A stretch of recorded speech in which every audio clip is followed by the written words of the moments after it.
반갑습니다. 저는 리투스에서 인문논술하고 국어 과목을 담당하고 있는 이상규라고 합니다. 반갑습니다.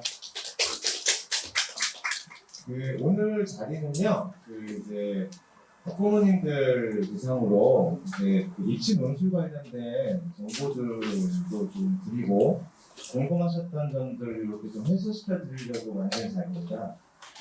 아무래도 논술은 다른 국어, 영어, 수학이나 탐구 과목에 비해서 고등학교에서 이제 정규 과정이 없다 보니까 좀 낯설고 그렇다 보니까 또 준비하는 것도 조금 힘들어요. 그래서 정보도 잘 모르고 이게 어떤 건지 그다음에 내 아이 같은 경우에는 이거를 해야 되냐 그냥 하면 어떻게 해야 되나 이런 것들이 막막하시는 경우들이 많은데 학생들도 마찬가지거든요.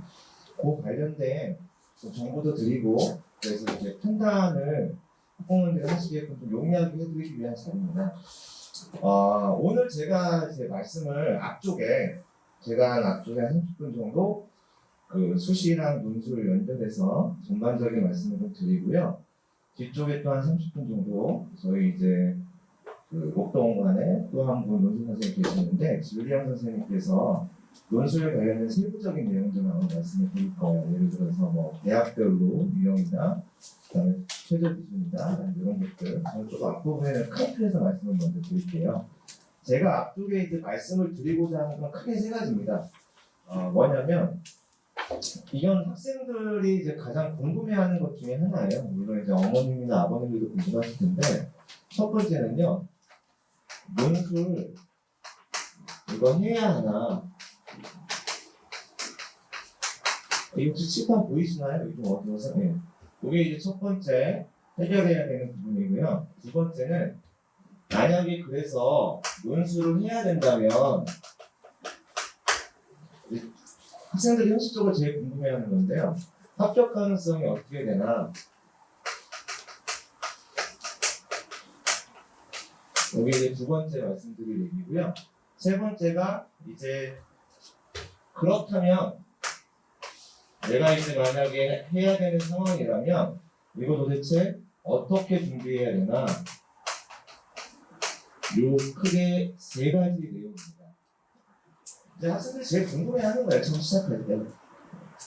먼저 논술해야 되나라는 말씀을 먼저 드리기 위해서 제가 이제 자료를 이제 거기 만들어서 배포를 했을 거예요. 지금 두껍게 앞에 강사 이성직이라고 되어 있는 자료는 제가 이것저것 다 집어넣었어요. 예를 들어서 논술에 대한 전반적 정보도 거기다 넣어놨고요. 그다음에 앞쪽에는 제가 편지처럼 하나 썼습니다. 여러 가지 학부모님들을 위해서 드리고 싶은 말씀을 여기다 좀 적어놓기도 했고요.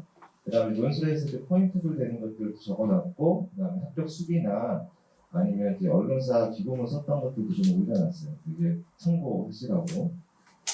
먼저 논술을 해야 되나라는 거에 대한 질문에 답변을 하기 위해서요. 우선적으로 뭐에 대한 판단이 필요하냐면요. 논술은 수시 전형의 한 일환이에요. 인서울대학을 기준으로 했을 경우에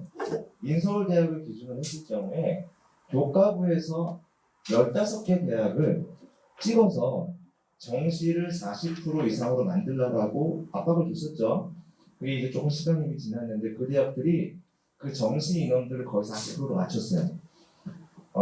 정시 인원을 40%로 맞췄다는 건 뭐냐면 여전히 수시 인원이 60% 정도가 된다는 거예요. 원래 그전에는 더 많았어요. 그거를 조금 조정을 해서 6대4 정도로 맞춘 건데 그 40% 정시를 많은 대학이 늘렸어요. 주요 이제 15개 대학은 무조건 영구적으로 늘렸고요. 그 다음에 인서울 대학들 중에서도 이제 늘린 대학도 있고 변화를 주지 않는 대학도 있고 다른 15개 이외의 대학도 좀 차이가 있긴 한데 그 15개 대학들이 그 인원을 늘리면서 그 인원을 어디서 확보를 했냐면요. 두 군데서 확보를 했거든요. 모집동을 늘릴 수는 없으니까 첫 번째가 대부분의 대학의 특기자 전형을 없애버렸어요. 그 특기자 전형 수시에서 뽑던 인원들을 일단 정시로 조금 넘겼고요. 그 다음에 논술 전형의 모집 정원을 축소시켰어요. 그래서 그 모집 정원을 정시로 붙였어요. 그 다음에 학생부 종합 전형의 인원을 좀 조정한 대학도 있긴 한데 일단 가장 큰 변화는 특기자 전형하고 논술 전형입니다. 그러다 보니까 논술 전형은요, 최근 한 3, 4년 사이에 원래 뽑던 모집 정원의 3분의 1로 줄어들었어요. 그 3분의 1로 줄어든 대부분의 대학이 그 주요 15개 대학입니다. 예를 들어서 불과 4년 전, 그때 5년 전에 연세대학교는요, 논술 전형으로 문이과 합쳐서 1000명을 뽑았어요. 문이과 합쳐서 1000명을 뽑았는데, 지금 연세대학교는요, 문이과 합쳐서 300명대를 뽑아요. 그러면 3분의 1로 준 거죠. 이게 연대만 그런 게 아니라 그 주요 15개 대학이 거의 비슷한 때를 나왔어요. 왜냐하면 정신화 확보를 위해서 이번 그 모집정원이 필요했기 때문에 그 주요 15개 대학이 모집정원 3분의 1로 줄였죠. 연세대학교 같은 경우 그러다 보니까 현재는 문이과 합쳐서 한 300명대를 뽑는데 그 중에 문과생을 몇 명 뽑냐면 논술로 그 어머님들 다 아시겠지만 대학 정원이 문과보다 이과가 훨씬 많아요. 저는 과도 훨씬 많고 대학 정원 자체가 이과가 훨씬 많다 보니까 300명대에서 문과 뽑는 인원은 101명. 101명만 문과에서 논술을 뽑게 되는 거예요. 굉장히 많이 모집 정원이 줄어들었어요. 그런데도 그러다 보니까 3, 4년 동안에 이 논술에 상위 15개 정도 대학이 모집 정원이 너무 줄다 보니까 학생들 입장에서는 그 전에도 이게 반올구멍이라고 인식이 좀 있었는데 로또 전형이라는 인식이 있었는데 그게 좀 더 심해진 느낌이에요. 학생들 입장에서는. 그래서 좀 답답하죠. 네, 그래서 답답한 건 그 상황이긴 한데요. 문제가 되는 건 그럼에도 불구하고 주요 15개 대학이 정시 40%를 유지를 하고 있고요. 그 15개 이외 대학은 정시 모집 정원이 그보다 적어요. 적은데 그러다 보니까 논술 모집 정원을 그렇게 크게 축소시키진 않았어요. 그 대학들은. 논술을 시행하는 대학이 총 한 38개 정도 대학 되는데요. 그 중에서 한 15개를 제외하고는 여전히 비슷한 추세긴 한데 그 15개 대학의 학생들이 제일 선호하는 대학이다 보니까 굉장히 상징적이긴 해요. 그럼에도 불구하고 논술은요, 어떤 문제가 생기냐면 수시 40%를 정시를 뽑는다 하더라도 수시가 60%예요. 그럼 그 수시 60%가 차지하는 큰 전형 3개가 교과, 학생부 종합, 그 다음에 논술, 이 3개. 논술 3개인데 이 3개 중에서 전체 모집 비율은 논술이 제일 적어요. 제일 적은데 다 아시겠지만 내신만으로 가죠. 그죠? 상황에 올라가서 교과를 쓰려고, 교과 재정을 쓰려고 하면요, 학생들이 처음에 굉장히 당황해요. 이 정도 내신인데 여기밖에 못 써요? 이렇게 나와요. 왜냐면 전국에 있는 고등학교 진짜 많고요.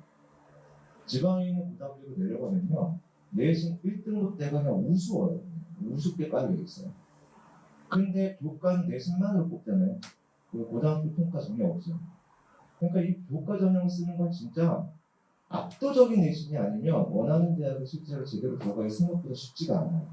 물론 많은 교과 전형에서 최저를 걸어놨어요. 요즘 교과를 약간 확대하는 추세이기 때문에 확대를 한 다음에 최저를 걸어놓긴 했거든요. 그러면 좀 떨어진다 하더라도요. 여전히 내신의 영향력이 크고요. 그래서 압도적으로 커요. 학종이요. 내신 플러스 비교과가 들어가잖아요. 이 문제가 되는 건 이 비교과가 여러 가지 우리가 이제 몇 년 동안 사회적으로 여러 가지 이슈되는 사건들을 거치면서 일단 생기부가 축소됐어요.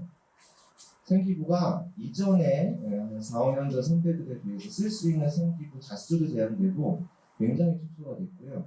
일단 평가 자체가 블라인드 평가로 바뀌었죠. 이제는 원칙적으로는 그 입학사정관은 수시학교를 알 수가 없어요.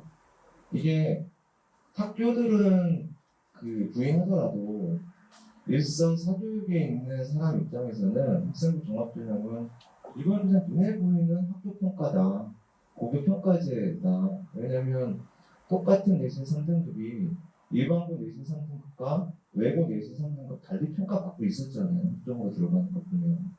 물론 생기부가 다르다라고 얘기할 수는 있지만 생기부가 다른 가장 큰 이유는요. 학교 프로그램이 달라서 그래요. 학생들의 잘못만은 아닙니다. 그 각 고등학교에서 다루는 프로그램 자체가 차이가 현격하게 나기 때문에 생겨나는 문제인데, 그리고 옛날처럼 생기부 자수가 지금처럼 제한이 크지 않을 때는 프로그램 많으면 여러 가지 많이 느꼈죠.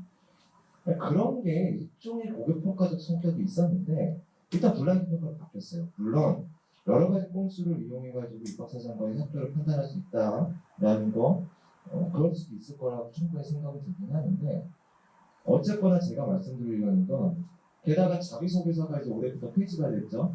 생기부만 가지고 평가를 하겠다는 건데, 학종을 평가하는 데 봤을 때 생기부 축소됐어요. 그 다음에 고등학교 블라인드 평가 들어갔어요. 자소서 폐지시켰어요. 그러면 평가할 수 있는 항목들 있잖아요. 그게 자료가 적어졌어요. 이게 무슨 말이냐면, 학생부 종합전형은 내신만으로 들어가는 교과전형과 달리 생활기록부 다른 비교과 전형들을 다 반영하겠다라고 하는 건데, 반영하겠다는 비교과의 폭이 좁아졌어요. 그래서 이것도 한 2, 3년 된 현상인데, 얘가 이 전형이 자꾸 이거 닮아가고 있어요. 이 전형이 자꾸 요거 닮아가고 있어요.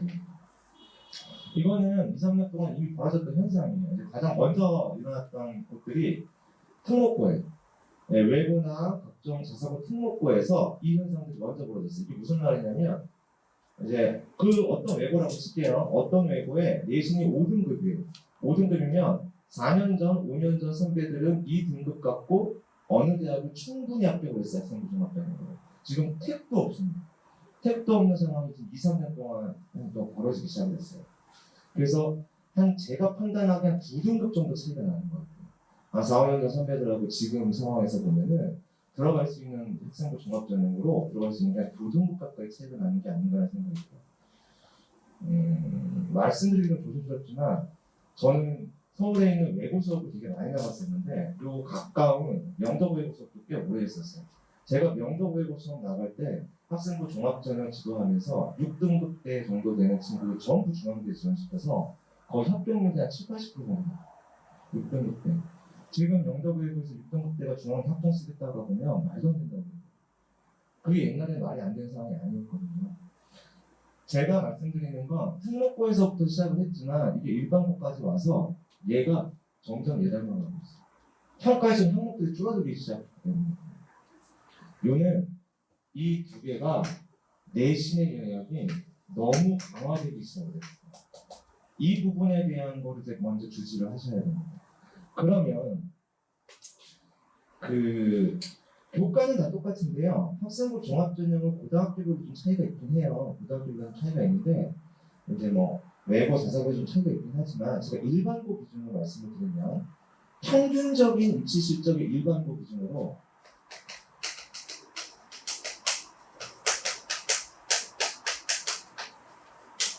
제가 평균적인 입시 실적의 일반고라는 것은, 예를 들어서 한 학교에 매년 서울대 한 2명 내외 정도로 들어가고 연고대 합쳐서 한 5명 내외 정도 들어가고, 서울대 지금 전형이 있기 때문에 어떻게든 한 명 정도 다 들어가요. 그러니까 2명 들어가고 한 연고대 한 5명 들어가고 하는 고등학교, 그걸 평균적인 입시 실적의 일반고라고 했을 때 비교과의 차이가 있겠죠. 비교과의 차이가 있긴 하지만 학생부 종합전형, 교과는 학생부 종합전형보다도 내신이 더 좋아야 됩니다. 그걸 먼저 일단 감안하시고요. 학생부 종합전형을 쓸 때 어느 정도 지원할 때 기준점이 있어야 되잖아요. 이때 평균적인 비교과 스펙이라고 보면 내신 2.5 정도 분과 기준이에요. 이과는 이보다 좀 낮습니다. 이과는 조금 더 들어갈 폭이 넓어요. 모집점이 더 크기 때문에 그렇거든요. 내신 2.5를 기준으로 했을 때 인서울 4년제 남녀공학 종합대학을 기준으로 잡아요. 인서울 4년제 남녀공학 종합대학이 국민대학교나 숭실대 정도로 잡아줍니다. 여기서 이제 판단을 해요. 이 정도 됐을 때 여기 지원할 만해 라고 판단을 하고요. 여기서 비교과가 남들보다 조금 더 좋다 그럼 조금 더 내려줘요. 그 다음에 비교과가 남들보다 조금 안 좋다 그럼 좀 더 올리고요. 예를 들어서 어제도 제가 다른 데서 한 학생이 이제 뭐 얘기하던데 그 내신 1.7대예요. 1.7대인데 일반 학생이고요. 컨설팅을 어디서 받아왔나 봐요. 요즘에 이게 지원하기가 복잡하니까 학생들 다 컨설팅을 받잖아요. 저 이투스에서도 다 컨설팅 다 하잖아요. 어느 대부분의 교육기관들이 할 수밖에 없는데 1.7 초반에 내신을 갖고 있는데 컨설팅 받아왔는데 아침에 그러더라고요. 받았는데 어디 정도 가능하냐고 이쪽에서 말해요. 그랬더니 경희대학교 약간 상향이라는 걸 합니다. 이게 지금 현실이거든요. 경희 이제 학생부 종합전형을 쓸 때 본인한테는 왜냐면 기교과 스피드가 싹 좋진 않았대요. 그래서 경희대학교 쓸 수는 있는데 상향인 것 같다 정도로 이제 얘기 듣고 왔다고 하죠. 요게 기준점입니다. 자, 제가 지금 말씀드리는 건 뭐냐면 이게 학생들이 기준점으로 잡는 인서울 마지노선이에요. 물론 이것보다 밑에 대학들도 있어요. 예를 들어서 서울여자대학교, 동덕여자대학교, 여대들 있죠. 여대들은 이것보다 낮아. 이것보다 등급이 한 등급 떨어지더라도 가능성이 있어요. 여대도 좀 낮고요. 그 다음에 4년제 대학도 이 대학 말고도 더 많아요. 서울에서는. 근데 제가 이 라인으로 잡은 건 그래도 학생들이 들어갔고 갈만한 대학이라고 판단하는 기준점으로 잡아준 거예요. 요게 기준점이라고 본다면 내신 2.5가 학교에서 몇 명이나 되겠어요? 그 안에 들어가는 친구들이. 그쵸? 이 내신 2.5 안에 들어가는 친구들은 나름 정도권에서 노는 친구들이에요. 근데 교과나 학생부 종합전형을 쓸 때 이 정도밖에 안 되는 게 제가 지금 평균적 일반고 기준으로 말씀을 드린 거예요. 그러면 예를 들어 어떤 친구가 예를 들어서 일반고에서 내신이 3.1이에요. 3.1이라고 쳐요. 어디 있어요? 교과나 학생부 종합전형 당연히 쓸 수는 있어요. 여기서 우리가 간과하지 말아야 되는 게 교과나 학종은요 어디든 쓸 수 있어요. 쓰고 어디든 붙을 수 있어요. 왜냐하면 전국에 대학이 몇 개인데요. 다만 인서울이나 수도권 안으로 쓸 수 있느냐 없느냐의 문제잖아요. 그렇죠? 제가 입시지도 하면서 어떤 친구가한테 모의고사가 666 나와요. 국영수 모의고사가 내신 성적이 5.8이었어요. 그러니까 이건 지금 정시 가면 말도 안 되고 이미 논술은 끝났고 준비 안 했으니까. 그래서 제가 교과를 쓰자고 했어요. 그랬더니 이 친구가 5점대 후반 내신 갖고 5점대 후반인데 교과를 어떻게 씁니까? 이러는 거예요. 왜 못 써요? 지방 가면 쓰죠.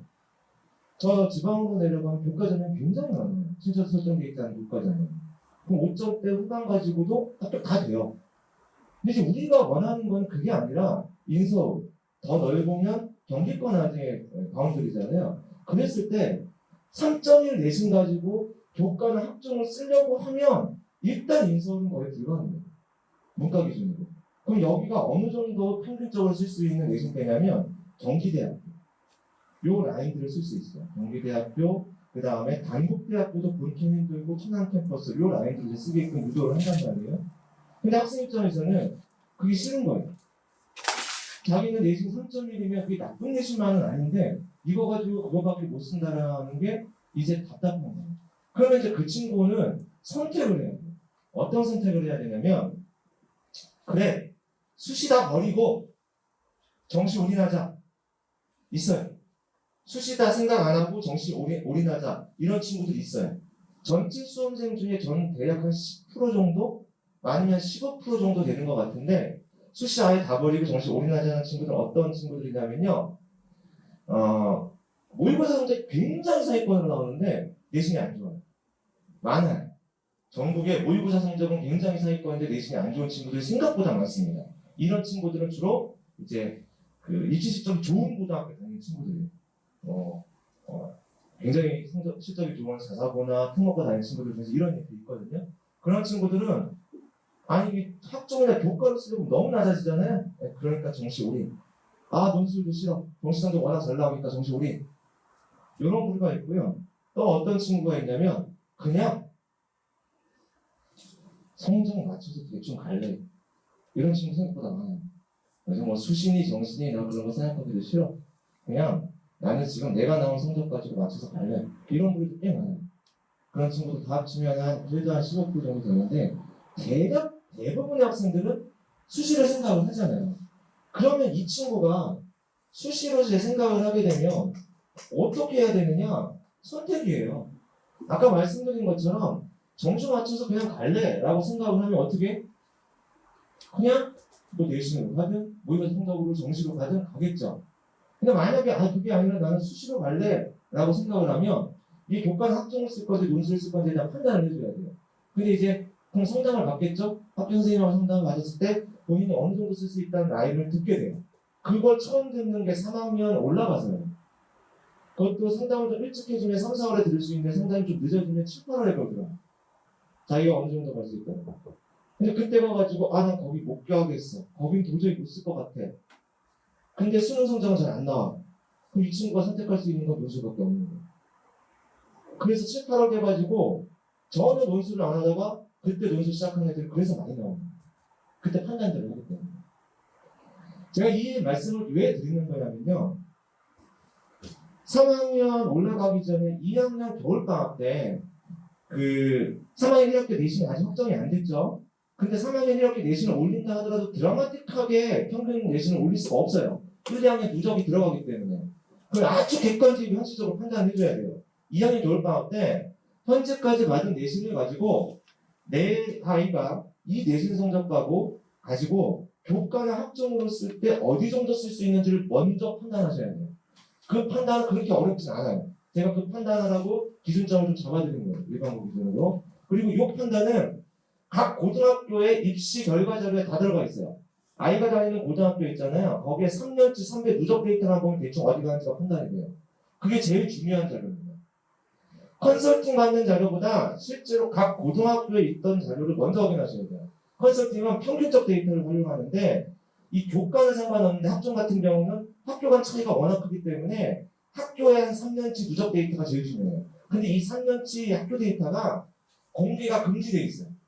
예전에는 다 공개해줬어요. 근데 지금 교과부가 여러 가지 문제 때문에 공개 못하니까 막아놨거든요. 그래서 이거 공개가 안 돼요. 물론 이제 DB에서 암암리에 확인할 수는 있어도 학교에 확인하는 게 제일 좋긴 한데 2학년 겨울방학 때 어디 갈 수 있는지 먼저 판단하시고요. 그 다음에 전략을 써야 돼요. 내 애가 수시에서 내 내신 성적 가지고 교과나 학종을 가니까 터무니없이 낮은 데를 갈 수밖에 없어. 근데 내 애는 정시 성적은 괜찮게 나오네? 그럼 걔는 정시가 주 전략이고 수시를 다 논술로 돌려버리는 거예요. 그 전략을 펴는 거예요. 내 애는 별로 안 좋은 데를 가요.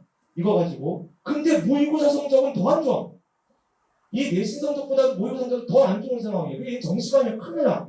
수시에서 어떻게 붙어야 돼. 근데 수시로 가려고 하니까 교과 학점을 쓰려고 하니까 너무 낮은 데를 쓰니까 속이 상해. 그럼 어떻게 해야 되느냐? 섞어 써야 돼. 이것과 이걸 섞어 써주는 거예요. 교과나 학종에서 합격 가능성이 한 70% 이상 되는 데들을 한 두세 개 써주고요.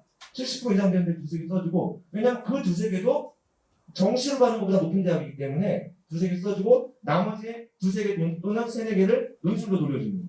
그거는 사양 지원이니까. 그리고 어떤 친구는 이 내신인데 나 논술 준비하는 것도 힘들고 그 다음에 수능 모의고사 성적도 안 나와. 그냥 점수 맞춰서 갈래. 그럼 그냥 이걸로 그냥 이 내신 가지고 교과나 학종을 쓰는 거예요. 이 선택을 먼저 하셔야 됩니다. 이 선택이 요즘 한 3, 4년 사이에 7, 8월에 하는 경우들이 많이 생겨났어요. 조금 빠르면 6월 평가원, 모의고사 끝나고 선택을 해요. 그러다 보니까 논술을 시작하는 시기가 너무 늦어져요.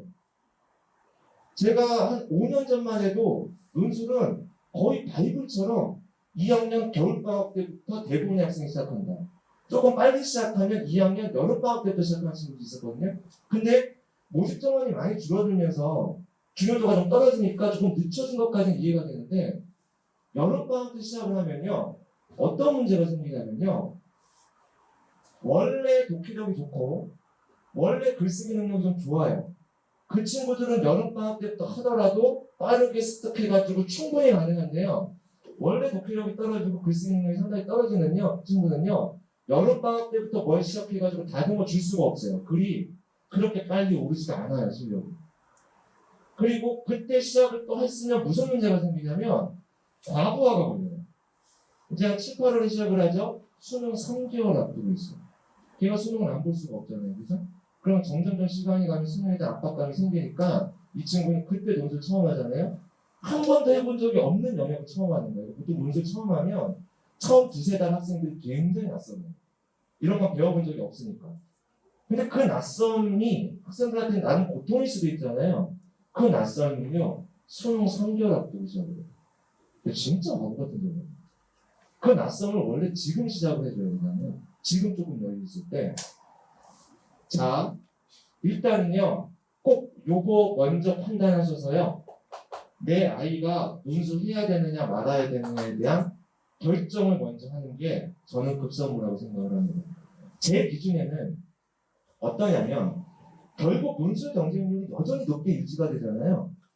그걸 보면요, 여전히 전국 수험생 중에서 논술을 해야 되는 학생은요, 제가 판단하는 기준으로는 대략 한 60%, 많은 70% 정도 되는 것 같아요.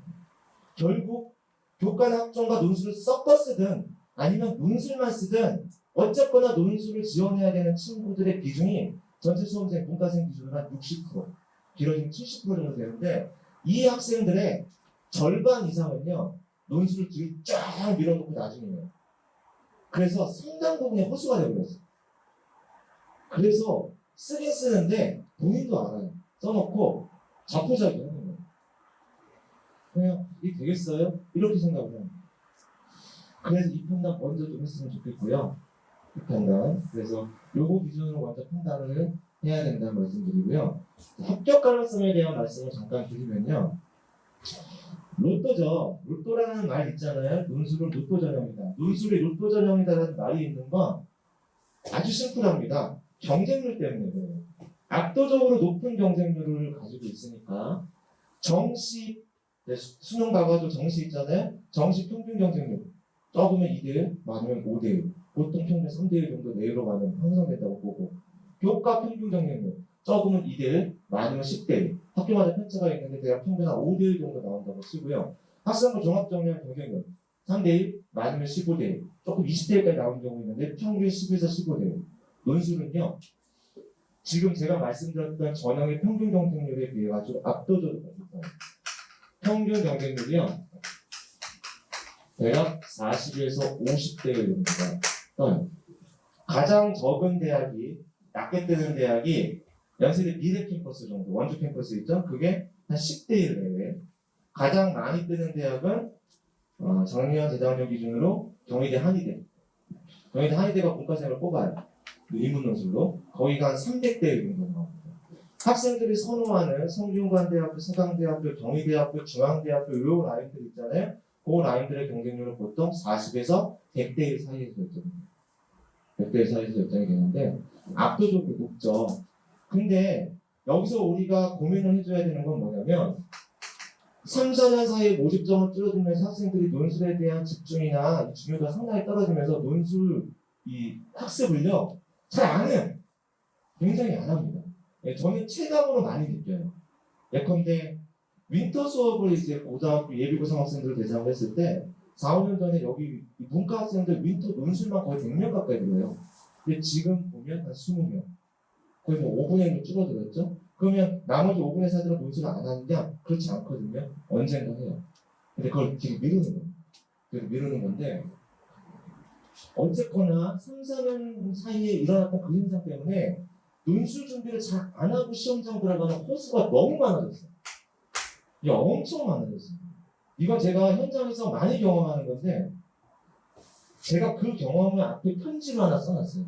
제가 너무 놀라서 학생들을 가르친 지가 지금 한 20년 정도 됐는데 작년이 아니라 재작년이었습니다. 이제 문이과 통합수능 바뀌고 재작년 처음에 수능을 보고 그 다음날 성균관대 논술 파이널 수업이 들어갔어요. 수능이 보통 목요일날 보잖아요. 11월 둘째 주 목요일날 보고 금요일 하루 쉬고 토, 일 여기가 수능 보잖아요.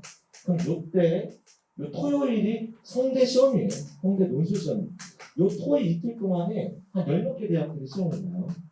그럼 요 날 하루 있죠.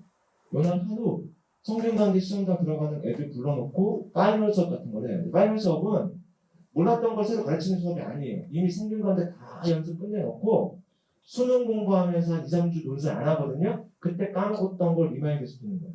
그래서 한번 실전처럼 쓰고 설명 듣고 청사 한번 받아보고 시험장 들어가요. 근데 수업을 딱 들어갔는데 성균관대 여기가 아니라 강남하이프 본원이었습니다. 목동관이 아니라 그 성균관대 파이널 예비 신청자가 80명이었어요. 80명이 이제 예비 등록을 해놨는데 보통 평균적으로 성균관대는 수능 최저를 못 맞추는 비율이 50% 조금 안 되게 나와요. 대략 한 48%, 47% 정도 항상 뜨거든요. 그러면 80대 1 중에서 일단 절반 정도는 안 나가고 40대 1 정도 남으니까 한 40명 정도는 수업을 들을 거라고 생각을 했는데 막상 딱 봤더니 20명도 채 안 되는 거예요.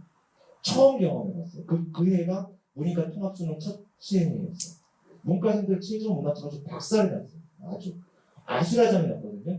와, 이 문이과 통합수능하고 문과생들이 진짜 최저 못 맞췄구나. 그때 처음 절감했는데 역으로 말하면 그 자리에 앉은 애들은 맞춘 거잖아요. 그럼 걔들한테 더 큰 기회잖아요. 날라간 비율이 많으니까 살아남은 애들한테 굉장히 큰 비율이니까 제가 거의 10분 동안 니들 이거 잡아야 돼. 작년 선배들보다 지금 니들 실경 능력이 많이 낮아진 거야. 이거 잡아야 돼. 정신 똑바로 차리고 내일 시험 보고 와야 돼. 이렇게 얘기를 했는데 먼저 100분 동안 실제 시험처럼 모의고사를 풀라고 탁 하고요. 실제 파이널 그렇게 진행을 하거든요. 그래서 아이들 자료 줄 거를 위해서 공유실로 가려고 하는데 갑자기 한 여학생 손을 들면서 질문을 했거든요. 따라 나와. 그랬더니 갑자기 뒤에 한 6명이 같이 들어요. 저기요. 7명 데리고 나왔어요.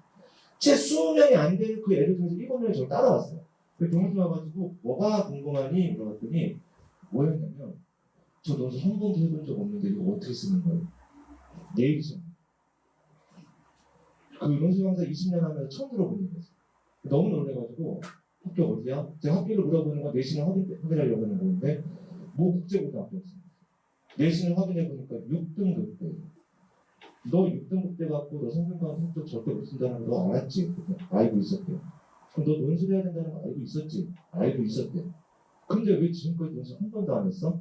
해야 된다고 생각했는데 인생이 바빠서 계속 믿었대.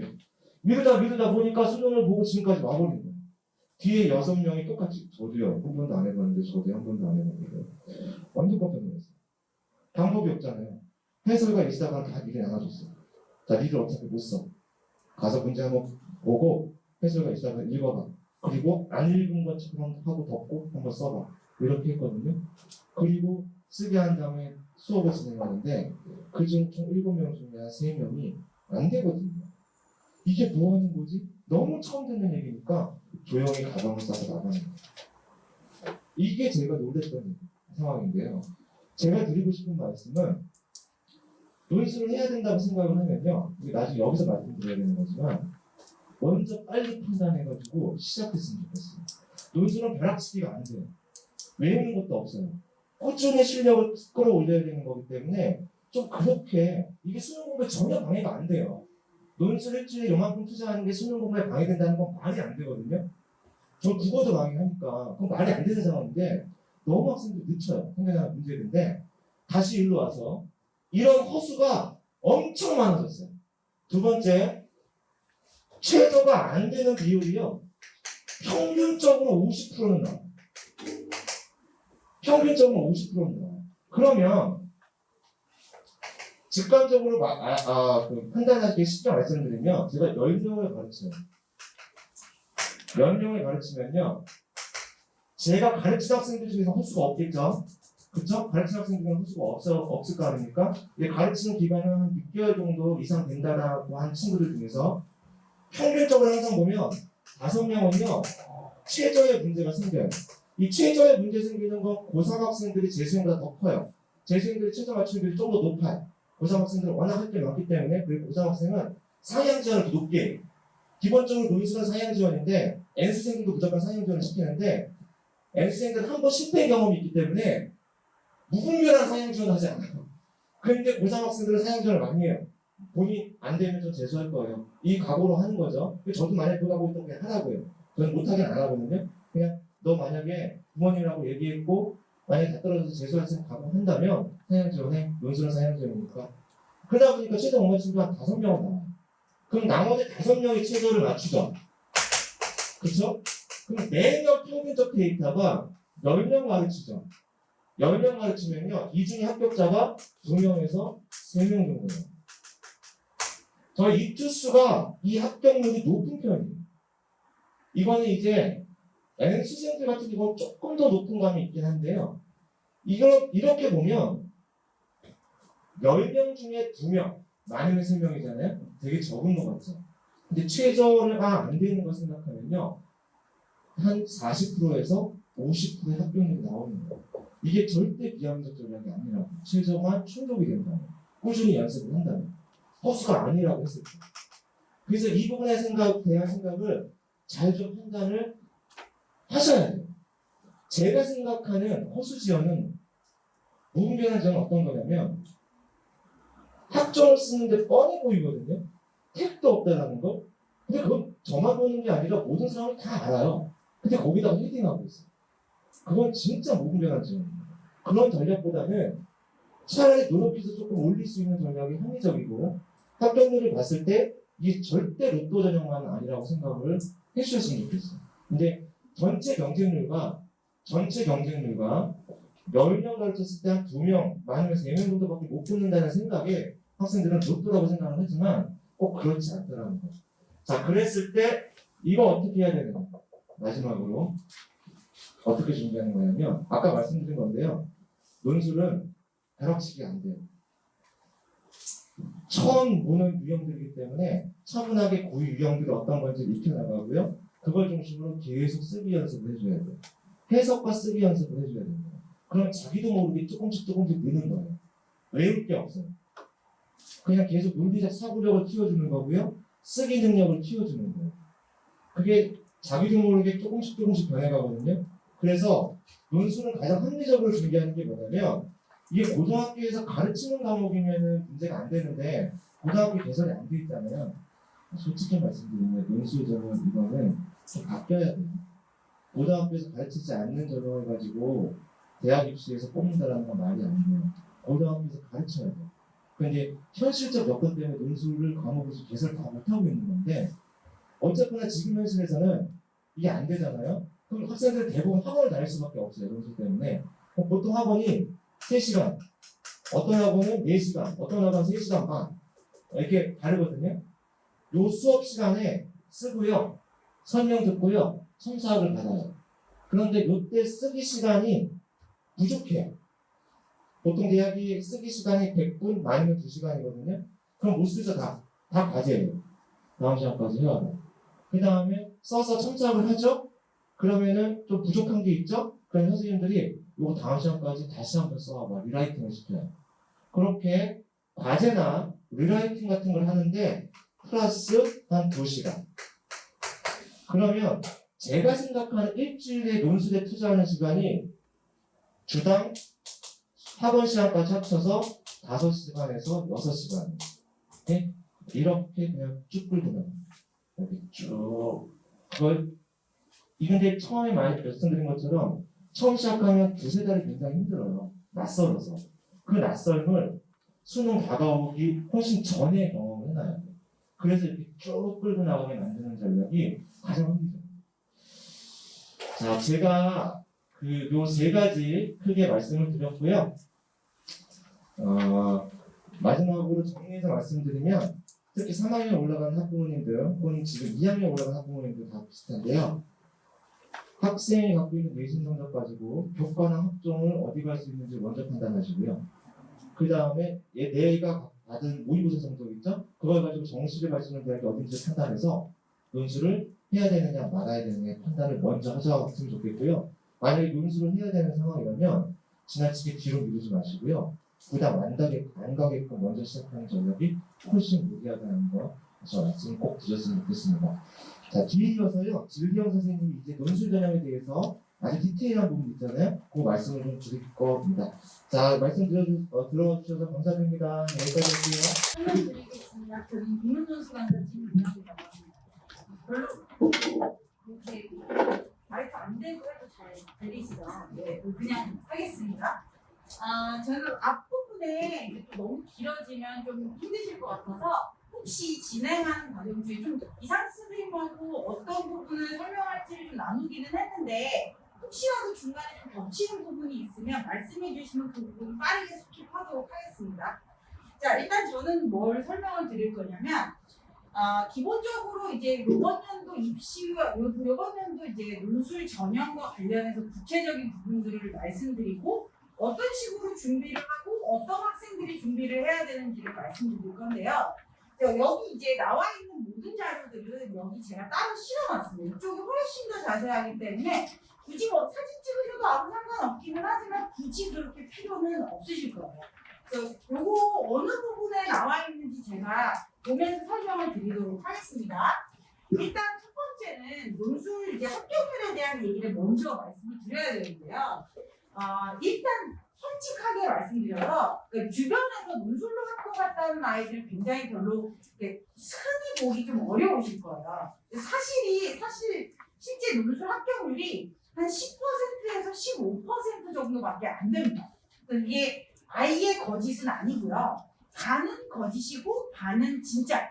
10에서 15%라고 생각해보면 실제로 높은 합격률은 아니기 때문에 좀 아이들도 그렇고 학부모님들도 그렇고 이런 그 정도의 합격률인데도 불구하고 얘를 논술을 좀 대비를 시켜야 할 것이냐 이런 고민이 좀 많으세요. 그래서 일단 어떤 경우에 이제 이 논술을 준비하는 것이 맞는지 어떤 논술 실력, 글 실력 이런 것들이 아니라 좀 성적이라든가 이런 목표하는 대학 이런 것들을 위주로 제가 설명을 드릴게요.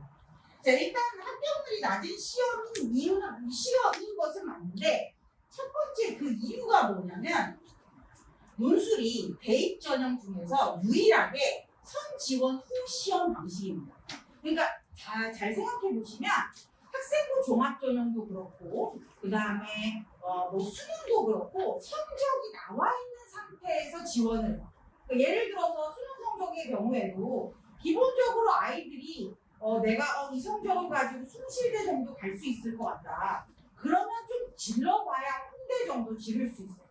그리고 이제 학생부 성적의 경우에도 학생부는 조금 더 지를 수 있기는 하지만 작년 입시 결과가 나와 있기 때문에 이 정도 성적으로 어느 정도 학교에 넣어볼 수 있나 이런 것들이 어느 정도 윤곽이 나와 있는 상태예요.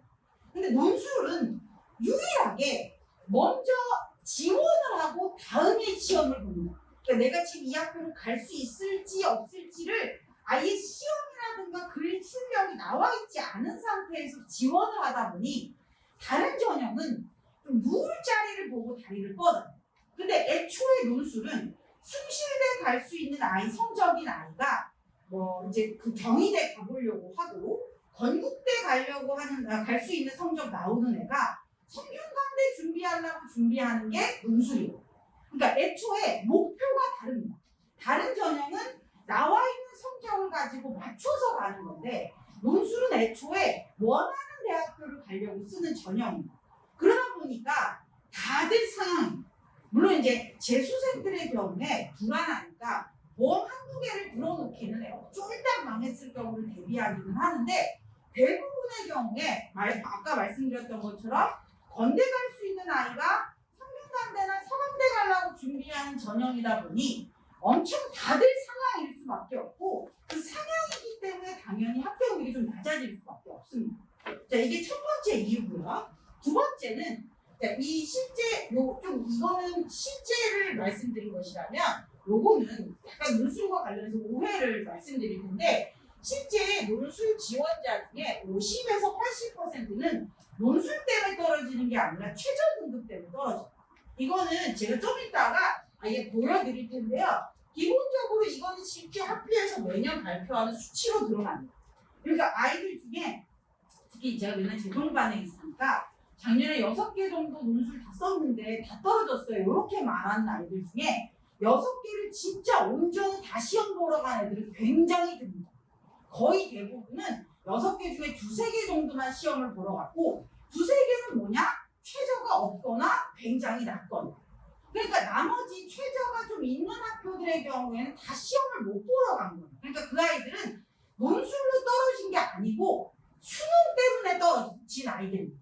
그래서 이거를 생각을 하시면 이제 좀 이따 제가 말씀을 드릴 텐데 논술을 준비한다는 것은 뭔가 수능이나 내신이나 이런 것들을 버리고 가면 절대로 안 되고요. 특히 수능의 경우에는 마지막까지 같이 가지고 가셔야 논술로도 대학 가기가 훨씬 더 수월해집니다. 자, 이거를 제가 조금 더 이제 구체적으로 이제 하나씩 설명을 드릴게요. 일단 논술 전형 공략 방법 첫 번째, 일단 제일 중요한 게 수능입니다. 논술 전형에서도 수능이 제일 중요해요. 왜냐하면 논술 실력으로 뭔가 평가를 받으려면 일단 최저를 통과해요. 물론 최저 없는 학교들도 많이 늘었습니다. 근데 최저 없는 학교들은 그만큼 경쟁률이 너무 높기 때문에 들어가기 힘들어요. 그래서 일단은 최저 학력 기준 이게 제일 중요합니다. 그래서 제가 아이들 중에 논술만 생각하고 최저만 맞추고 나머지 거는 안 할래요. 이렇게 하는 학생들의 경우에 절대 그러지 말라고 하는 것이 일단은 실제 내가 기대했던 과목에서 그만큼 안 나올 수도 있고요. 일단 그리고 실제 논술의 경우에 자기가 원하는 대학교보다 훨씬 자기가 실제 쓸 수 있는 대학교보다 높은 데를 썼기 때문에 떨어질 가능성도 언제나 대비하고 있어야 됩니다. 그래서 일단 1차적으로는 수능을 마지막까지 가져가셔야 돼요. 그 다음에 두 번째는 내신이에요. 요거는 조금 다릅니다. 좋으면 이점이 분명히 있어요. 근데 올해부터는 특히나 나빠도 별로 크게 상관이 없을 만큼 내신 반영 비율이 굉장히 낮아졌어요. 그래서 이 부분도 좀 고려할 부분이 있기 때문에 이 부분도 설명을 좀 드릴게요. 그 다음에 세 번째가 지금 이제 유형이에요. 논술 유형. 근데 여기서 제가 지금 이 순서대로 쓴 이유가 중요도의 순서입니다. 그때 최저 학력 기준이 일단은 제일 중요하고요. 물론 이거 맞췄다고 다 붙는 건 당연히 아니죠.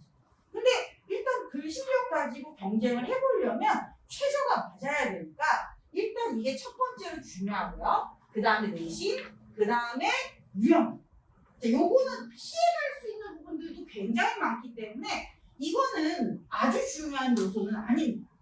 자, 일단 이렇게 순서대로 바로 설명을 드릴 건데 자, 첫 번째로 이제 최저 학력 기준을 설명을 드릴게요. 이번 연도에 아주 획기적으로 낮아졌습니다. 이유가 있어요. 자꾸 이제 아이들이 특히 문과 아이들이 최저를 너무 못 맞춰서 이게 뭐 이제 논술로 애들을 뽑으려고 했는데 뭐 논술로 뽑는 건지 수능으로 뽑는 건지 알 수 없는 지경이 돼버리니까 학교들이 전반적으로 최저를 좀 많이 낮췄어요. 제가 지금 여기는 이렇게 실어놨는데 여기 제가 그린 것을 보면 최저 학력 기준은 뭐 학교들마다 전부 다 실어놨으니까 혹시 여기 안 나와 있는 학교들은 요거를 참고해 보시면 되겠습니다. 근데 좀 보기가 쉽게 요거는 좀 더 보기가 쉽게 제가 정리를 했어요. 여기 최고 어려운 거는 뭐 경희대 한의예과. 요거는 세계합 4인데 세계합 4면 예를 들어서 국어가 2등급, 그다음 영어 1등급, 뭐 사탐하나 1등급, 나머지는 5든 6이든 상관하지 않습니다. 근데 지금 그 헛소문들이 좀 많아요. 예를 들어서 수능을 너무 잘 봤더니 학교가 논술을 제대로 쓰지도 않았는데 붙여줬더라. 또는 뭐 납치를 당했다더라. 완전히 거짓말이에요. 왜냐하면 학교는 기본적으로 이 학생이 최저를 통과했는지 아니지만 통보를 받아요. 나머지 성적은 아예 모릅니다. 그래서 절대 수능을 잘 봤다고 해서 논술 못 봤는데 붙었다. 이거 완전히 헛소문이고 말도 안 되는 소리라고 생각하시면 돼요. 그래서 일단 나머지가 뭐 6이든 5든 상관하지 않아요. 이 4가 나오면 경희대 한의학과를 지원할 수 있는데 일단 원래는 이런 만큼 상대적으로 내신을 많이 봤었어요. 이 한의학과가 2점대 초반에서나 가능한 학교였는데 이번 연도부터 논술 100으로 바뀌었습니다. 그래서 경희대학교들 한의학과를 위시한 모든 경희대학교의 모든 학과들은 논술 말고 아무것도 보지 않아요. 그러니까 요거는 이제 6이든 7이든 도전을 해볼 수가 있는 거죠. 그 다음에 이제 특수학과들. 이화여대 스크랜튼 요게 이제 자율전공학과인데요. 그 다음에 성균관대 글로벌 요쪽도 전부는 세계학 등급 합 5를 요구하는데요. 이번에 성균관대가 진짜 획기적으로 최저를 낮췄어요. 뭐냐면 탐구 1, 2를 각각 합산이 가능합니다. 그러니까 영어가 3 나오고 사탐 2개만 미친 듯이 파서 1 나오고 국어랑 수학은 6이든 7이든 상관하지 않겠다는 거예요. 이렇게 낮은 적은 제가 지금 10년 넘게 논술하고 있는데 진짜 처음입니다. 그 다음에 여기서 이건 특수한 학과들만 이랬고요. 거의 대부분 제일 높다. 이렇게 할 수 있는 학교들이 여기 산업 6을 그런 거. 그래서 지금 보면 이화여대도 사탐 하나만 반영해서 예를 들어서 국어 3 나오고 영어 2 나오고 사탐 하나 1 나오면 이화여대 지원이 가능하고요. 중대, 상대 다 마찬가지인데 중대, 상대가 더 쉬워요. 중대는 영어 2등급 1등급으로 쳐줘요. 이것도 이번 연도부터 바뀌었습니다. 그다음 성균관대는 한국 1, 2 아까 말했던 것처럼 각각 합산이 가능해요. 굉장히 맞추기가 쉬워졌어요. 그 다음에 서강대가 지금까지 한 번도 그랬던 적이 없었는데 3합 7로 낮췄습니다. 작년까지 3합 6이었는데 그나마도 낮췄어요. 그 다음에 가톨릭대 간호학과도 한 등급 낮췄고요. 그 다음에 홍익대도 한 등급 낮춰서 3합 8이 됐어요. 그 다음에 외대, LD, LT 요구는 4년 장학금 주는 이제 외대가 완전히 밀어주는 학과인데 LD가 이제 외교관 쪽, LT가 통상 쪽이에요. 요거는 외대 안에서도 좀 손 같은 곳이에요. 이제 뭐 4년 장학금에 기숙사에 교환학생의 학교가 전부 밀어줍니다. 근데 그건데 이제 실제 정시로 가기는 힘들지만 논술에서는 2개 등급 합 3이 나오는 거예요. 그러니까 2, 1 나오면 됩니다. 어느 곳이든 상관없이. 요것이 이제 외대 LD, LT고요. 그 다음에 등급합 4를 요구하는 거. 원래 작년에는 대부분의 학교가 여기에 속해 있었어요. 근데 지금은 동국대, 외대, 숭실대밖에 없고 그나마 동국대는 경찰행정학과만 2합 4입니다. 그럼 대부분의 나머지 학교들은 다 어디에 있냐? 여기 있습니다. 지금 보면 2합 5를 요구해요. 경희대도 그렇고요. 숙명여대, 세종대, 동국대, 건국대, 연세대, 뭐 이제 간호학과, 미래간호학과 요런 거는 전부 다 2합 5예요. 그러니까 영어 3 나오고 사탐 하나 2 나오면 나머지 거 다 엉망으로 나와도 상관은 안 한다는 거예요. 그 다음에 여기 보시면 뭐 이제 고려대, 세종 뭐 이런 데들 다 있고 최저가 없는 데들이 뭐 대표적으로 연대, 한양대, 뭐 인하대 이런 학교들이 좀 있는데요. 여기서 보시면 뒤쪽은 좀 괜찮아요. 인하대, 아주대 이런 데는 최저가 없어도 그래도 해볼 만합니다. 물론 어려워. 하지만 아예 못 들어갈 정도는 아닌데 여기서 연대나 한양대 같은 경우, 특히 한양대의 경우는 경쟁률이 어마어마해요. 제가 3년 전에 특히 아이들이 요새 애들이 제일 좋아하는 과가 미디어 쪽인데 여기서 이 한양대 미디어 학과를 제가 보낸 적이 있어요. 그때 당시에 경쟁률이 210 몇 대 1이었어요. 근데 저는 아직도 걔가 왜 1등 했는지 모르겠어요. 걔한테도 얘기했어요. 난 모르겠다. 네가 왜 1등인지 모르겠다. 왜냐면 걔가 못 쓰는 애는 절대 아니는데 200 몇 대 1 정도가 되면 이제 운도 너무 많이 작용하고 단순하게 실력만으로는 안 돼요. 그러니까 못 쓰진 않았지만 그렇다고 200명 중에 1등할 정도까지는 아니었는데 워낙 문제가 하나밖에 나오지가 않고 여러 가지로 또 이제 변수들이 그러니까 있을 수밖에 없는 시험이다 보니까 또 한양대 같은 경우는 저는 진짜 아이들한테 웬만하면 쓰지 말라고 합니다. 연대는 달라. 똑같이 최저가 없어도 둘 다 내신도 안 봐도 연대는 왜 다르냐? 문제 자체에 영어도 있고 수학도 있고 그리고 또 국어 문제도 자체도 너무 어려워요. 애초에 잘하는 애가 붙을 수밖에 없어서 연대는 좀 논술해봤다, 할 수 있다 이런 아이들의 경우는 써도 아무 문제 없어요. 근데 한양대는 웬만하면 쓰라고 하지 않습니다. 여기까지 보시면 일단 전반적인 경향 자체가 최저가 굉장히 많이 낮아지고 있다. 그리고 실제로 최저가 없는 학교들도 굉장히 많이 늘었는데요.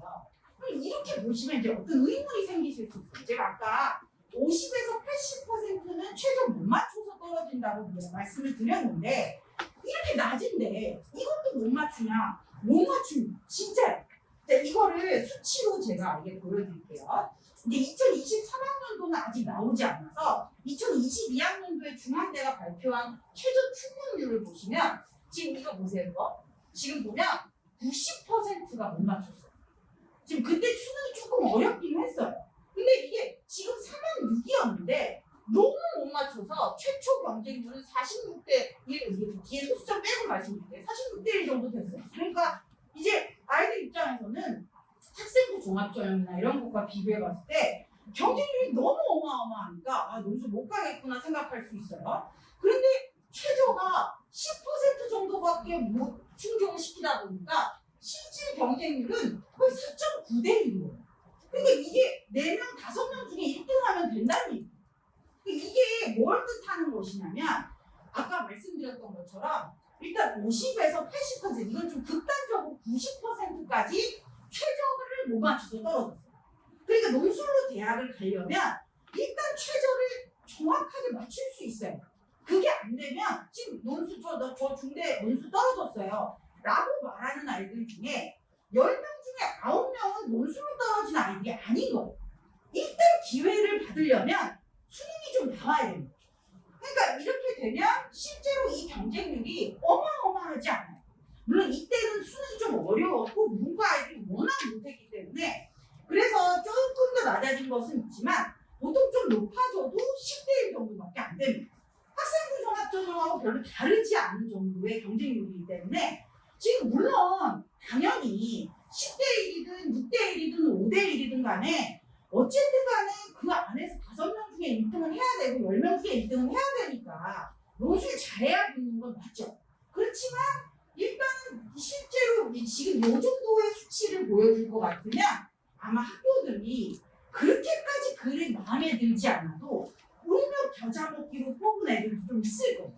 그러니까 이래서 점점 최저가 낮아지는 거고 아까 보셨던 것처럼 최저가 그리 높지 않음에도 불구하고 애초에 실제로 아이들이 최저를 생각보다 굉장히 못 맞춥니다. 자, 근데 모든 학교가 이렇지 않겠죠. 그럼 상대적으로 최저가 낮은 학교들은 어떠냐?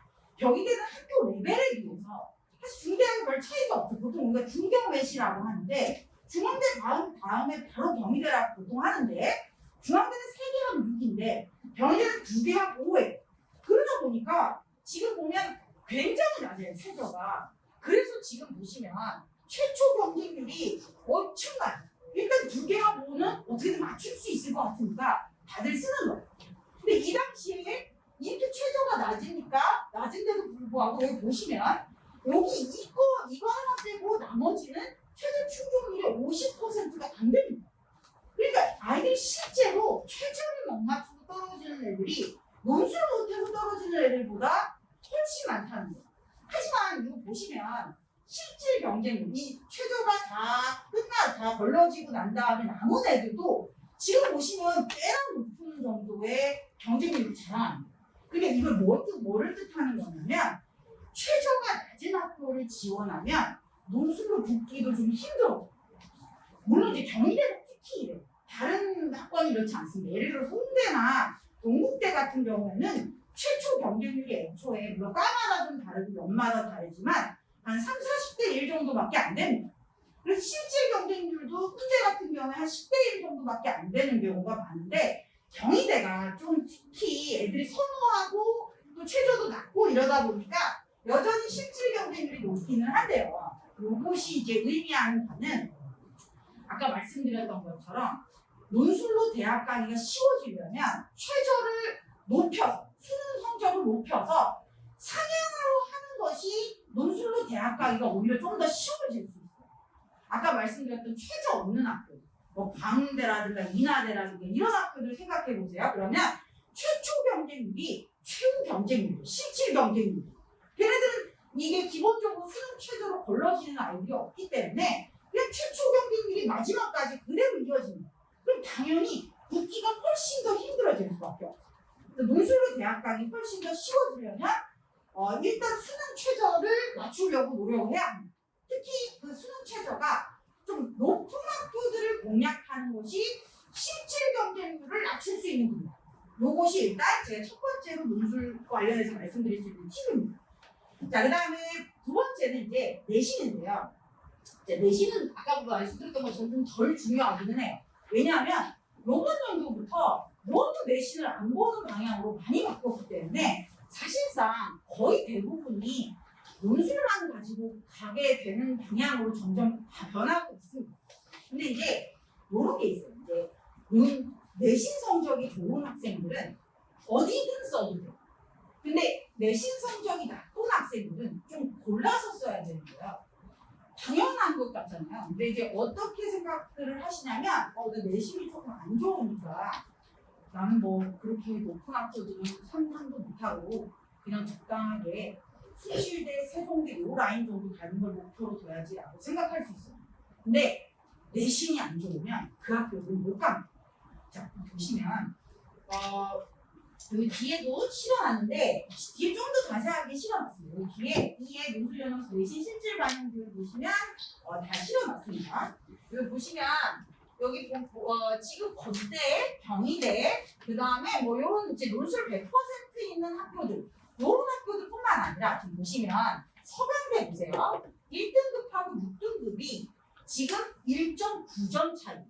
1000점 만점, 100점 만점이 아니고 지금 논술이 그러니까 지금 보면 교과가 100점, 1000점 만점 100점이 들어가는데 1등급과 6등급의 차이가 1.9점이라는 거는 안 보겠다는 의지의 표현이에요.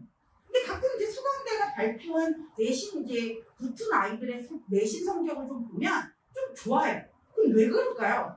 그냥 공부 잘하는 애들이 논술도 좀 잘할 가능성이 높아서 그럴 뿐이지 실제로 서강대는 이 수치를 가지고 봤을 때도 그렇고 우리 학원에서도 실제 서강대는 6이든 7이든 붙은 아이들이 좀 있어요. 서강대, 중앙대 이런 데들.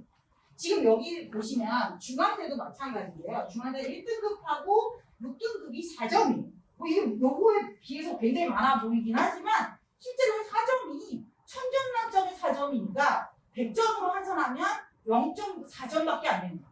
사실상 맞춤법 하나 틀리고 맞는 거에 따라서 왔다 갔다 할 수 있는 문제라서 실제 저희 학원에서 1등급, 이제 7등급짜리 붙은 아이였어요. 이제 특목고 아이이긴 했는데 어차피 논술에서는 특목고 뭐고 자사고고 아무도 안 봅니다. 알 수가 없어요. 그래서 그런 점에서 봤을 때 실제로 이런 상위 학교들은 내신을 거의 안 봐요. 그러면 어디가 내신을 좀 보냐? 자, 지금 보시면 여기서 숭실대 볼게요. 1등급하고 6등급 격차를 보세요. 120점 만점. 1000점 만점으로 계산했을 때 120점이니까 100점으로 하면 12점이다. 남들은 100점에서 시작하는 난 88점에서 시작하는 거. 이러면 가능성이 없어요. 논술만 미친 듯이 잘 써도 사실상 별로 가능성이 없어요.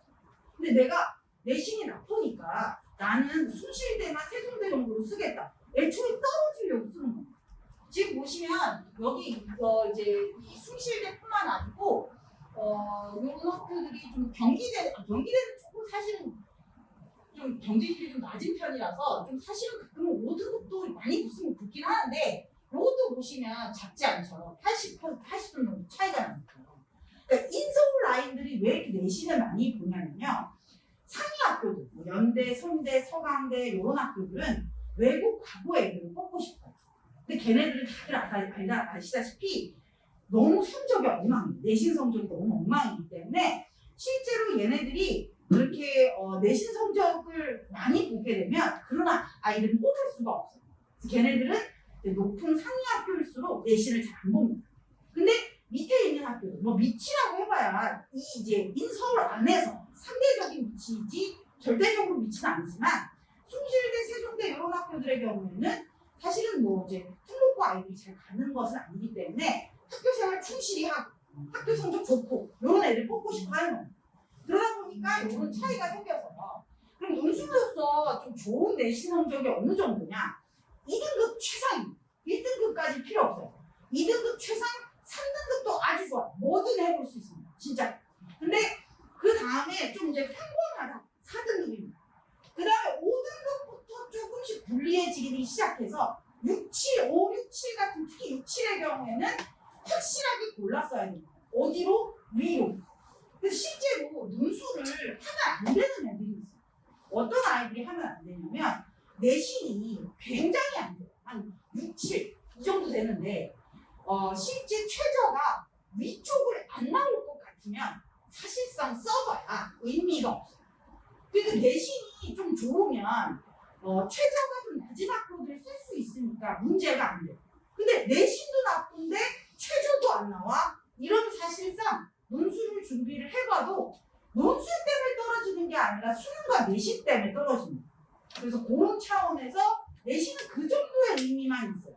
그러니까 내신은 안 좋아도 구멍은 있어요. 어떻게든 빠져나갈 구멍은 있는데 수능 최저와는 좀 다르게 대신에 좀 내신이 좀 좋으면 선택지가 좀 많고 내신이 좀 나쁘면 위쪽으로 써야지 가능성이 높다. 요거를 생각하시면 되겠습니다. 그러니까 여기서 하나 더 여기까지 정리를 해드리면 어떤 아이들이 논술을 준비해야 되냐?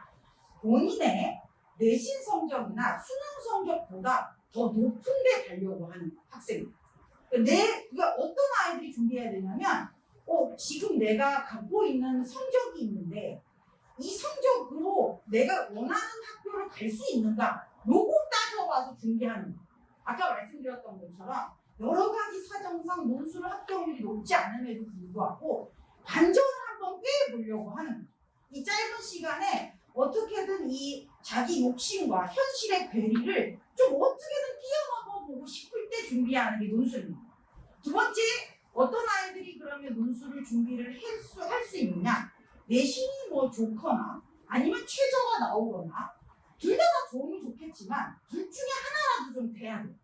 근데 뭐 최저가 안 나오고 내신만 좋다. 괜찮아. 근데 최저가 나오고 내신 안 좋다. 상관없어. 근데 내신도 너무 안 좋은데 최저도 너무 안 나와. 이런 학생들의 경우에는 사실상 준비해도 어딜 쓰게 되냐면 이제 그 말도 안 되는 로또와 같은 어떤 확률을 믿고 한양대를 준비하기 시작해요. 너무 가능성이 떨어져. 운도 너무 많이 작용하기 때문에 사실상 그러면 논술로 학교가기 너무 힘들어져요. 여기까지 이제 말씀을 드리고 그 다음에 세 번째로 중요한 게 이제 유형인데 사실 이거는 많이 중요하지 않아요. 예를 들어서 여기 자료 해석 이제 도표 이거 아이들이 매우 어려워하는데 사실 이거 못하겠다 이런 아이들이 있으면 그냥 시키면 됩니다. 열심히 시키면 돼요. 도표 한 100개 정도 오면 누구나 할 수 있어요. 아무리 해도 못하겠어요. 그럴 리가 없어요. 아무리 안 해서 그러고 있습니다. 진짜로 무조건 하나 늘어요. 근데 안 되는 게 있어요. 노력을 제가 어떻게 해볼 수가 없는 부분이 있는데 그것이 이제 영어가 나오는 거하고 수리 나오는 거. 근데 수리는 한 3등급 정도만 맞아오면 제가 나머지를 만들어줄 수 있어요. 근데 못 만드는 학교가 건국대 상경과 한양대 상경은 그냥 수학 1등급을 맞아도 굉장히 힘든 학교들이기 때문에 그거는 3등급 가지고 안 되지만 중앙대 상경계열, 그 다음에 경희대 사회계열, 이화여대 사회계열, 연세대 이런 학교들의 경우에는 3등급 정도만 맞아도 훈련을 통해서 얼마든지 할 수 있어요. 그리고 영어는 한 2등급 정도 나오면 어렵지 않습니다. 2, 3등급 왔다 갔다 해도 충분히 해볼 만해요. 어느 학교냐에 따라서 조금 차이가 있기는 한데 근데 이 두 개를 다 못하겠다. 그럼 안 하시면 됩니다. 여기 지금 보면 이 두 개를 절대로 피할 수 없는 학교가 연세대예요. 연세대는 안 쓰시면 돼요. 그 나머지는 그럼 어떻게 하냐? 영어가 싫다. 그러면 영어 안 나오는 학과를 쓰시면 돼요. 예를 들어서 이화여대가 인문 계열의 영어가 나와요. 그럼 사회 계열로 쓰시면 돼요. 마찬가지로 외대도 인문 계열의 영어가 나오는데 사회 계열로 쓰시면 돼요. 영어가 너무 싫다. 근데 수학의 수리도 마찬가지라서 지금 보면 여기서 뭐 이제 이런 학교들이 수리 문제를 출제하고 있는데 여기 이런 이제 약간 전공적성에서 급박하게 논술을 바꾸는 이런 학교들 빼고 나머지 이런 학교들의 경우에는 실제로 수리 논술 문제를 피할 수 있는 길이 굉장히 많아요. 연대 빼고 나머지는 과를 그쪽으로 안 쓰면 됩니다. 숭실대 경상만 빼면 되고요. 건국대도 경상만 빼면 되고요. 그 다음에 중앙대도 경제경영 빼고 경희대도 인문계열로 쓰면 수리 피할 수 있습니다. 근데 그 대신에 되면 한 3등급 정도 나온다. 그럼 좀 훈련시켜서 좀 써볼 만한 것이 이런 학교.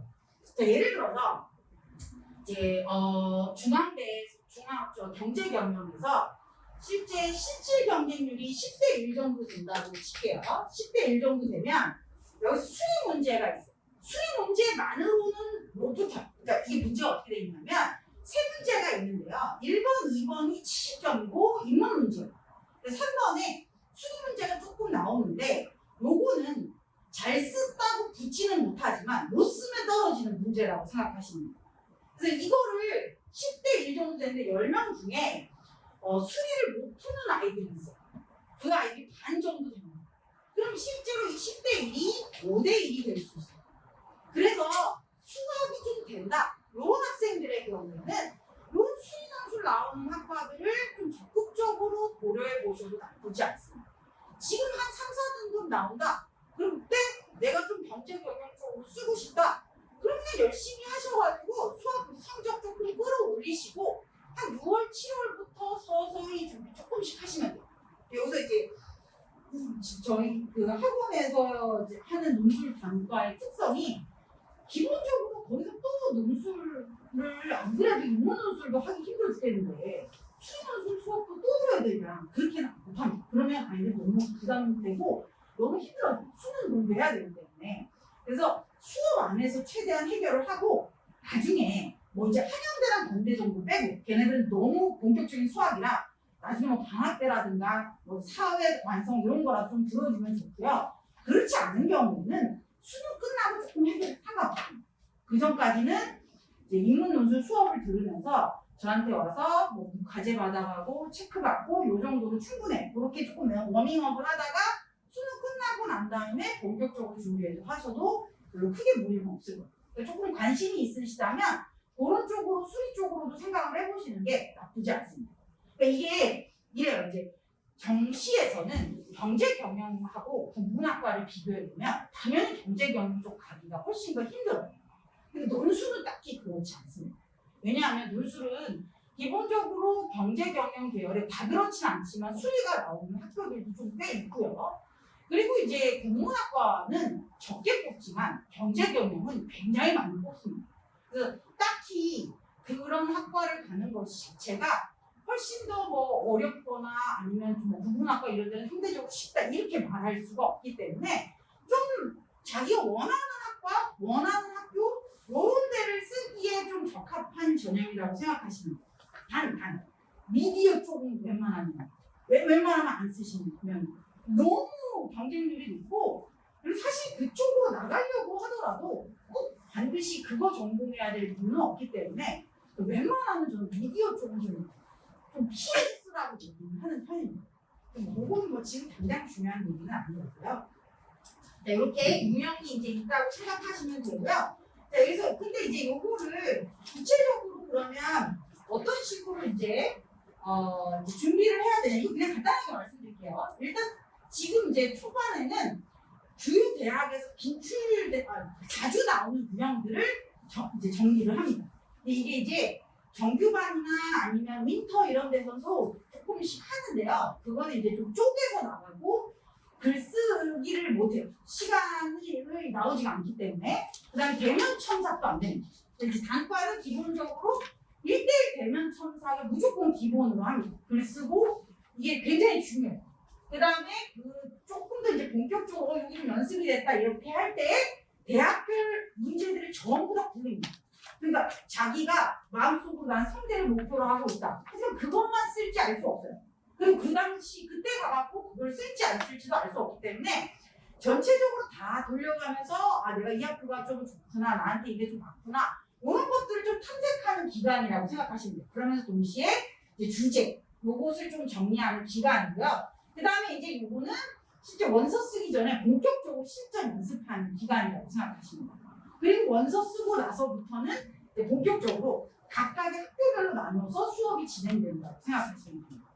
이게 지금 사실 이제 이 수업의 특성을 설명하려고 이제 씌워놓기는 했는데, 근데 이렇게 생각을 하시면 좋을 것 같아요. 그러니까 딱 우리 수업이 어떻게 진행된다 이렇게 보시기보다 논술을 어떻게 준비해야 되느냐 요거에 초점 맞추고 좀 보시면 좋을 것 같은데요.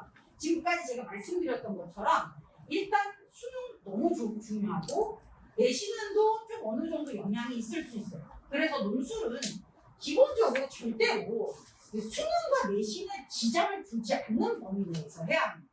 이게 너무너무 중요해요. 그래서 뭐 논술 선생님이라고 해서 제가 논술 더 해야 된다. 일주일에 9번씩 3번씩 해라. 이거는 애가 궁극적으로는 합격을 할 수 없게 만드는 일이기 때문에 너무 많은 시간을 절대로 하면 안 되고요. 일단 제일 중요한 거는 이렇게 그냥 정기적으로 주기적으로 계속하는 것만 중요해요. 그러니까 한 일주일에 딱 정해진 시간 정도만 계속해서 할애를 한다고 생각하시면 돼요. 그래도 제 수생은 그래도 좀 괜찮은데 고3 같은 경우에는 중간에도 계속 쉬어요. 뭐 이제 내신 기간이 있기 때문에. 그래서 그렇게 꾸준히 해봐야 중간에 빈 텀이 굉장히 많아집니다. 그래서 일단은 근데 어떻게 생각하시면 되냐면 글이라는 게 영어 회화보다는 똑같아요. 이제 근데 어디서 그런 얘기를 아이들도 많이 듣고 와갖고 논술 한 달 하면 되지 않을까요? 이렇게 얘기를 하는데 반대로 물론 이제 가끔 있어요. 한 달 하고 간 애들이 있습니다. 그런 아이들은 솔직히 말씀드리면 정말 드물지만 그냥 그거 안 해도 갈 애입니다. 이렇게 애가 어렸을 때 이게 논술이 자기가 어떻게 살아왔는지랑 너무 밀접한 관련이 있는 과목이라 세상에 대해서 좀 관심도 좀 갖고 뭔가 글도 좀 쓰고 자기 표현도 좀 잘하고 조금 뭐 이렇게 꼬치꼬치 따지고 캐묻기 좋아 불만도 많고 이런 애들이 좀 잘해 사실. 근데 사실 우리나라 교육 과정에서 그렇게 하기가 좀 힘든 이제 글을 꾸준히 쓴다. 뭔가 사회 현상에 대해서 나름대로 사고하고 자기 나만의 주관과 사고와 방식과 가치관을 갖고 있다. 이건 너무 힘들기 때문에 사실상 그렇게 한 달 만에 그것이 갖춰지지가 않아요. 그러면 이제 꾸준히 영어 회화하는 것처럼 영어 회화 한 달 정도 한 일주일에 한 번씩 해갖고 갑자기 영어 회화 잘하게 되면 진짜 아무도 영어에 대해서 고민을 안 가지겠죠. 이게 한국어라고 해서 별로 다르지 않아요. 생각보다 아이들이 글을 굉장히 못 씁니다. 그러니까 요거를 극복하려면 시간이 좀 길게 필요하고요. 길게 필요하다는 게 막 매일매일 하는 그 길게가 아니라 주기적으로, 반복적으로 계속 정기적으로 하는 것이 굉장히 필요합니다. 그 다음에 이제 일단 이게 지금 아까 보셔서 알겠지만 이게 지금 내신 성적하고 수능 성적하고 이런 것들을 반드시 조사를 해서 그 아이들의 각각 개별적인 목표가 이제 설정이 돼요. 아이들마다 상황이 다르기 때문에 그것이 반드시 좀 선행이 돼야 되고요. 그 다음에 요거 너무 중요합니다. 지금 이게 수업의 특징이라고 제가 쓰놨지만 그냥 어디서 무엇을 하시든 기본적으로 대면 첨삭이 없는 논술은 진짜로 그냥 아예 논술 수업이 아니라고 생각하시면 돼요. 이게 너무 필요합니다. 서면으로 하는 것보다 몇 배는 효과가 좋아요. 얼굴을 보면서 뭐가 문제고 내 생각도 이야기하고 요 피드백 과정이 아주 중요해요. 그리고 이제 마지막으로 합격생 답안 이런 것들을 좀 보면서 아 어떤 식으로 써야 되겠구나 이런 것들을 좀 파악하는 과정이 꼭 필요하겠습니다. 요거를 보시면 뒤에 제가 지금 논술 학습 시 고려해야 할 사항 여기 지금 보면 최저 충족률 예시 중앙대하고 경희대를 실어놓고요. 그 다음에 2에 논술 학습 시 고려해야 할 사항 그 다음에 3번은 목표 논술, 의미 논술 단과 연간 커리큘럼 이번 때는 제가 빨리 넘어갔습니다. 요거 그냥 보시면 되고요. 매주 토요일 1시 30분부터 3시간 30분 수업이 있는데 요거 그냥 보시면 참고하시면 될 것 같아요.